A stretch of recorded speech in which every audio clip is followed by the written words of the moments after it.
এত বড় চেয়ার তো এখানে দরকার ছিল না, আমি তো পড়ে যাচ্ছি পেছনে, আমি পড়ে যাচ্ছি। বাংলাদেশে টাকার যে অপচয়, আমি একটু আগে একটা বক্তব্য উপস্থাপন করে এলাম, সেটা হলো যে সরকারি সম্পদের অপচয় কিভাবে রোধ করা যায়, এটা অপচয়, এইটা অপচয়। হ্যাঁ, আমিরুল মোমিনিন যেটা করেছিলেন সেটাও তো সম্ভব ছিল, এই টাকাটা বাঁচিয়ে তো জনগণের ঘাড়ে দেওয়া যেত। তো এটা তুমি একটু নোট নাও ডিটেলজি, আমি ক্লিয়ার করে দিই। দুইটা ফির ক্ষেত্রে ট্যারিফ যেটা নেন সেটা হয়তো মাসিক একটা, ওইটা হয়তো নিতে পারেন, কিন্তু আপনি এই জায়গাটা তো কমাতে পারেন, আমার মনে হয় অনেক টাকা। এই জায়গায় অবশ্যই পৌরসভার এটা আমি আপনাকে বিমোদে আপনাকে রিকোয়েস্ট করবো যে আপনি এটা দেখবেন এবং একই সাথে ডিটেল দিন। তুমি এই জায়গাটায় কাজ করে মানুষকে একটু শান্তি দাও। এটা ওই সময় তারা করেছে, তারা অনেক বেশি খরচ করেছে আমার বিশ্বাস।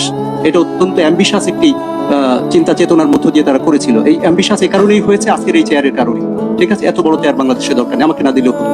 ঠিক আছে, আশা করি বুঝতে পারছেন এই জায়গাটা কাজ করার অবশ্যই সুযোগ রয়েছে। আমরা যেন তেন প্রকারের মানুষকে বুঝতে ক্ষমতা রাখি না। সাধারণ মানুষের যেটা চাওয়া, ৬৫,০০০ যে পরিবার, তাদের চাওয়াটাকে আমাদের অবশ্যই গ্রাহ্য করতে হবে। তাদের পৌরসভা তারা কিভাবে চালাবে, দে উইল ডিসাইড, আমরা ডিসাইড করবো না এখানে। Thank you very much. আমার স্পিচ এটাই। ওকে।